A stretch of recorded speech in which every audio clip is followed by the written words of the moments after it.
All right, hi everybody. Professor Jeff here. Welcome back. We are continuing our journey through Language Power by Professor Dana Ferris. We're going to look at tutorial 15 here. It starts on page 231. And just like always, you can follow along on the screen with me. You can follow along in your own book. You can listen to me while you read your own book, whatever you want to do. But again, this is often many students, one of their favorite parts of this textbook, because I know for lots of learners, not just multilingual speakers, but for students born in the U.S., graduated high school in the U.S., commas. Oh my God, what do we do about them?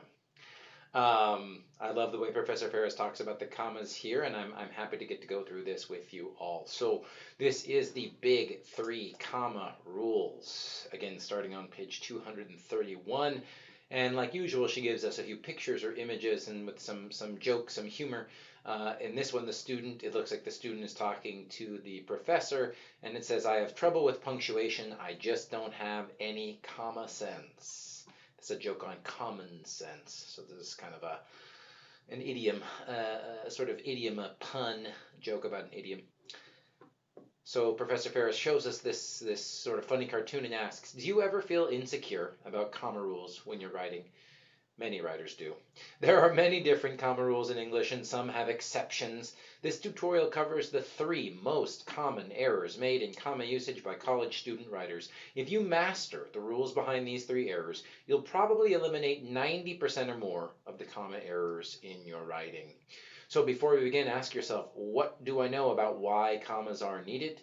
What comma rules do I need to know for my own writing? And what strategies can I use and find to correct comma errors and even avoid them in the future? Of course, that's what we're going to talk about in this tutorial.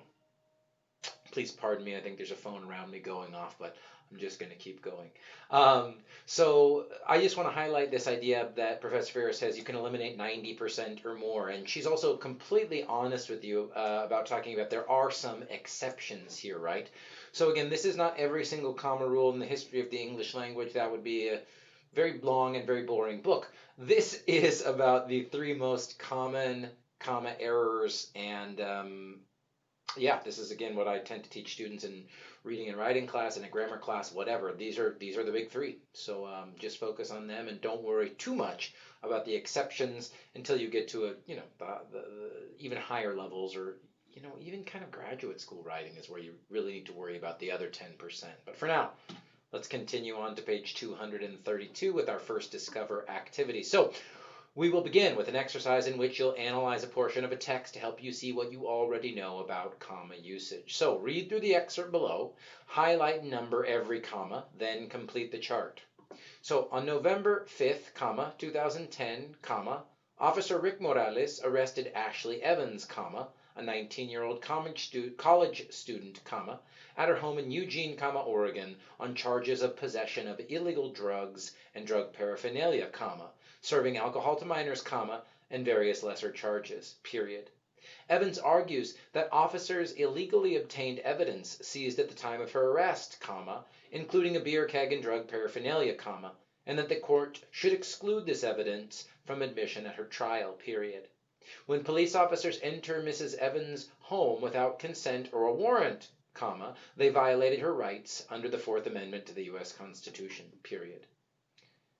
Now, for each comma you highlighted, or that you heard me say out loud, create an entry in the following chart. Try to suggest a possible rule or an explanation for why the comma is used there. The first one's done for you. There are 10 commas in the text. She gives us this example. The first one comes after November 5th, and the rule she sort of offers for us is, okay, a comma separates the exact date and the year.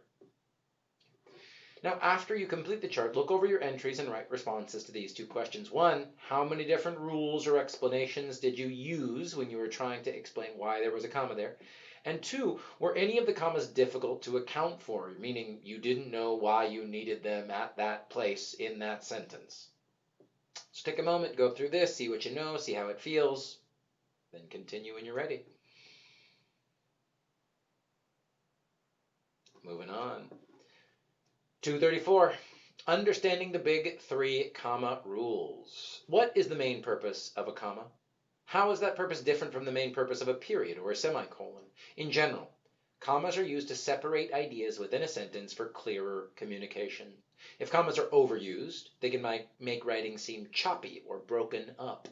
If they're underused, especially in longer sentences, the omission can cause confusion. In many cases, whether or not you should add a comma depends on your own perception of sentence clarity. When writers are unsure about whether or not commas are needed, they often try to play it safe by either sprinkling commas everywhere or hardly using them at all. And I can say, in the 7 years I've been doing this so far, and look forward to doing it more in the future, maybe when you're watching this, it's been 8, 9, 10 years. This is most students' strategy when they are unsure about the comma. Just throw them in there all over, or just don't use them at all. So hopefully after this tutorial you'll feel like you have a better strategy. So the good news is that there are some comma rules that are predictable and fairly easy to learn. The most common problems with commas are 1. Overusing commas, using too many, adding them where they're unnecessary. 2. Underusing commas, omitting them, not including them when they are necessary. And 3. Misusing commas, adding commas when other punctuation marks like colons or semicolons are required. She's got a cartoon for us, like always.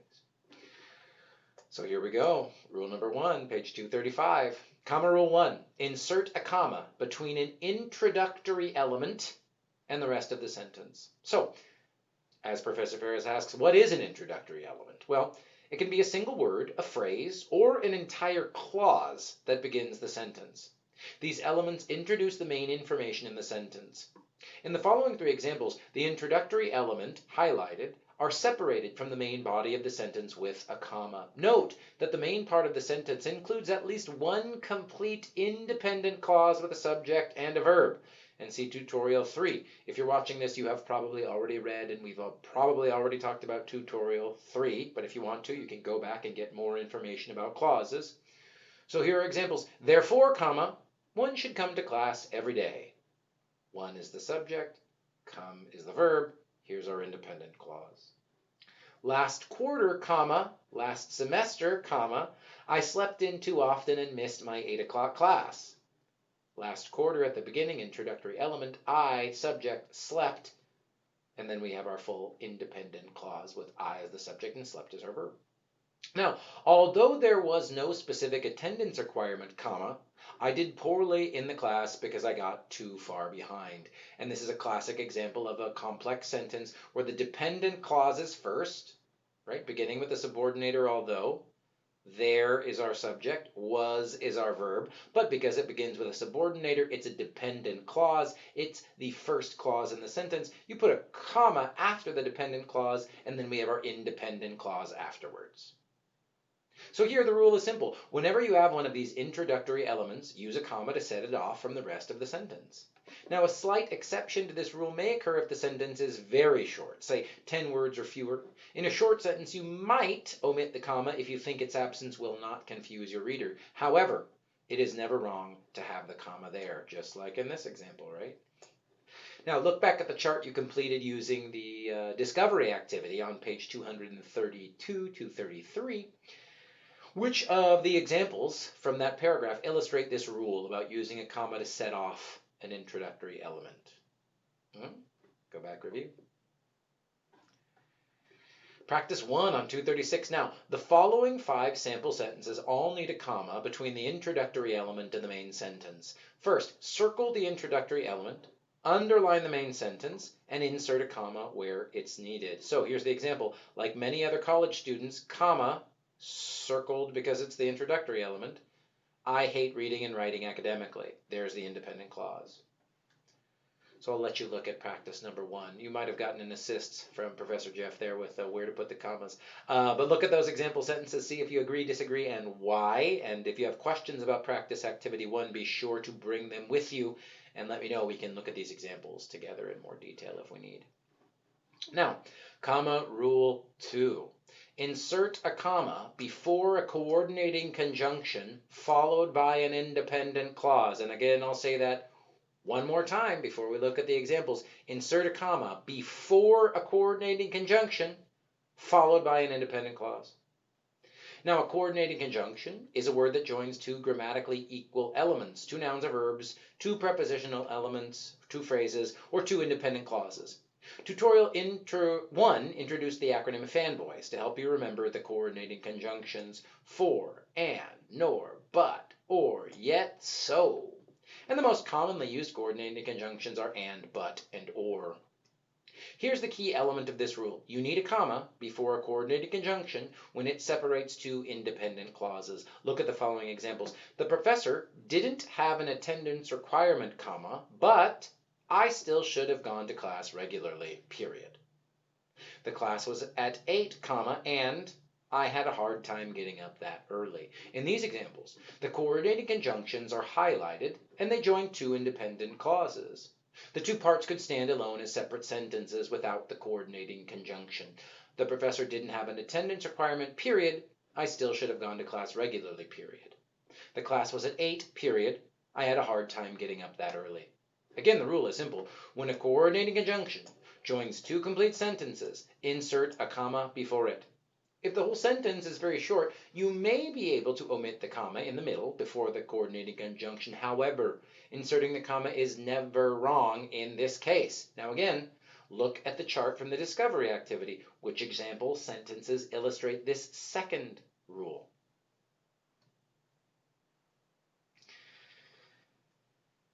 Now, comma rule 3, 237. Do not insert a comma before a coordinating conjunction when what follows is not an independent clause. Again, I'll say it and highlight it at the same time. Do not insert a comma before a coordinating conjunction when what follows is not an independent clause. Now, sometimes you will see and or but in the middle of a sentence, but what follows is not an independent clause. Here are some examples. I slept in too late and missed my 8 o'clock class again. I should go to class regularly, but just can't get up that early. If you look carefully at the bracketed portions, you will see that they do not have subjects. They begin with the verb phrase because the subject from the beginning of the sentence I is assumed for the second part. Now, look at this sentence. I should go to class regularly, comma, but I just can't get up that early. Both versions are grammatically correct, but the presence or absence of the second I determines whether a comma is necessary or correct.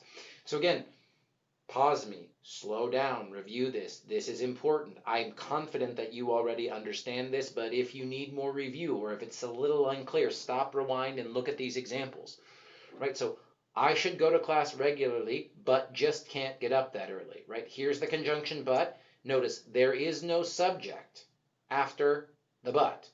In fact, there's no noun after but. So there's no noun phrase. It's impossible to have a subject, therefore. So in this case, again, the subject is sort of sometimes referred to as a compound subject. The reader, the listener understands that I is the same subject here, but because we don't have the subject there, we don't have an independent clause and we don't have a comma. In the example here, I should go to class regularly, comma, but I just can't get up that early. We have the I, we have a subject and a verb, and it's an independent clause. So we have two independent clauses joined by a coordinating conjunction, fanboys, but, so we need the comma. Right? So again, both versions are grammatically correct, but the presence or the absence of the second I determines whether a comma is necessary or incorrect. This is important. So if it doesn't make sense, pause me, slow me down, rewind. Important. Now, we're going on to page 238. You can look at the sidebar if you like. That's it, as she says on page 238. That's it. Those are the rules, right? These cover the 3 most common errors that writers make with commas. If you understand these 3 rules and you try to apply them with your own writing, like she says at the beginning, like I tell you and I tell my other students, I promise you 90%. These are 90% of the most common comma errors. So if you can master these 3 rules and apply them to your own writing, you're a long way towards getting your commas right. Now, Professor Ferris does give us some more information about some other examples where she says going beyond the big 3. So after these big 3, when else do we use commas, and how can we use commas more effectively? That's really what she starts to talk about on 238. So, as you know, there are other comma rules that go beyond the 3 emphasized in this tutorial. You found, some of them in the opening discover activity. Some of them are used often, such as the rule requiring commas in a list or a series, and others are only relevant in specific contexts, like the rules governing commas in dates or addresses. And you can see the appendices, the appendix in this book, for a chart summarizing less common comma issues. Now, before we leave this tutorial, let's look at two other common problems that students sometimes have with commas. First, pay attention to where subjects and verbs begin and end in a sentence. Sometimes writers mistakenly separate a subject from its verb with a comma. This happens most often when the subject is so long and complicated that it feels like it's time for a comma. Again, that feels like it's time for a comma. Ooh, I don't know, I'm nervous, I'm just going to throw one in there, right? Look at the following examples in which the subject is underlined and the main verb is highlighted. So the reason we were late, comma, is that the traffic was terrible. The reason we were late is that the traffic was terrible. Right, so again, this is a long noun phrase functioning like the subject of the sentence. So even though it's 1, 2, 3, 4, 5, 5 words in this noun phrase subject, you still don't want to put a comma before the verb, right? There's the NP, there's the verb, no comma. Now review tutorial 2 if you're feeling unclear about subjects and verbs. Also, you place commas on both sides of an offset expression within a sentence. Now, if you have studied relative clauses before, as we will do or have done in this class, you might have seen what this set off expression means and looks like. So let's look at the examples. So as with introductory elements, you generally will know offset expressions when you see them. Here are several examples, all punctuated correctly with the set off expressions highlighted. So the professors, comma, who really enjoy their summers off, comma, object to starting fall semester before the 1st of September. The students, comma, on the other hand, comma, would rather start school in August so that they can go home for holidays earlier in December. It was the dog, comma, not my teenager, comma, who ate all of the Dove chocolate hearts I got for Valentine's Day. Just notice these. You know what? Don't worry about why and how and what, what is this, not my teenager, what kind of phrase is that? We're not going to worry about it right now. I want you to start to notice these when you're writing, and when we get more practice with relative clauses, well, guess what? We'll get plenty of time to practice that. Whether that happens in this class, a more advanced grammar class, or a writing class or tutorial in the future. Now, how to check your own comma usage. So when you're writing your next paper, try applying these steps to see if you need more practice with any of the big 3 comma rules. 1, do any of your sentences include introductory elements? Go through each sentence that begins with 1 and double check that you've added a comma to separate it from the main body of the sentence.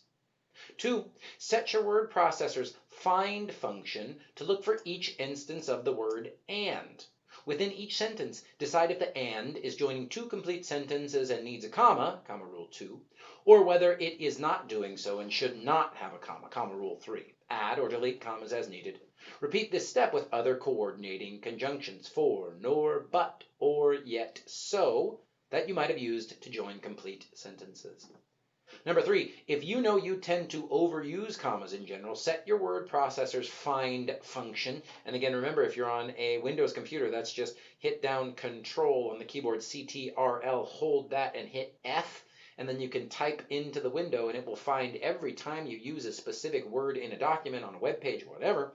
So Control F and look for commas in your text. Use the advice in this tutorial to decide whether each comma is necessary. Practice number 2. You know what? I'm not going to read through all of practice number 2 because you're going to see that one again. So I'll go to page 242 because we're going to practice comma rules, I think. If you want to, please go back and review page 240, review page 241. You can start to practice that on your own. But again, don't be surprised if you see that as a graded lesson or graded activity in this class. So, wrapping up what you have learned. So you've learned that though comma use can be confusing, you can avoid most comma errors by understanding just 3 major rules. You learned and practiced strategies for finding and avoiding comma errors in your own writing. And as always, Professor Ferris tells us if you want more information about things that are connected to correct comma usage, look at tutorial 2 and 3 about subjects and verbs and sentence types. You could look at sentence 8 and 9 for how variation in sentence structure affects punctuation, or tutorial 21 when we're looking at sentence boundary errors, comma splices, run-ons, and those type of things. Finally, on page 243, Professor Ferris gives us some very specific details with an appendix about how different comma usage works, right? So, for example, well, I'll read the note and then talk a little bit more about it instead of going sort of line for line. So the following chart includes comma issues that are less common than the ones covered in the main body of the tutorial. Refer to this handy, that means convenient, nice, easy to use chart whenever you have doubts about the finer points of comma usage. So for example, she said, here's a rule, set off a comma, adjective clauses beginning with which. So on my trip to San Francisco, I visited AT&T Park, comma, which is the home ballpark of the San Francisco Giants baseball team. She also says set off adverb clauses with a comma if they begin with although or while, right? Now again, if you want to go deep, spend 30 minutes, spend an hour looking at this appendix, this chart on page 243 and 244. I'm not going to read through it, every single one example, because I think it's one of those things that sometimes too much detail can feel overwhelming and the brain sort of shuts down. So here's what I'll say about this. If you want to go deep, we're going to practice the big 3 in graded activities. If you want to go deep, spend some time with this chart, right? Review the examples. And again, bring those to the student office hours, bring those to the Zoom meetings, bring those to an email, or again, bring those specific questions instead of me spending, 30 minutes looking at tag questions here, right? Again, all of that information is very helpful and useful, and I want you to play with it as much as you want to. But for this class, for the grade for this class, I am really focused on the big 3. Okay, so again, take your time, go through 243 and 244. If you have questions, bring them. Otherwise, be ready to talk about the big 3 comma rules for the next graded activity. All right. So thank you so much, everybody. I enjoyed going through this tutorial with you, and I hope you enjoyed watching, and I will see you all soon.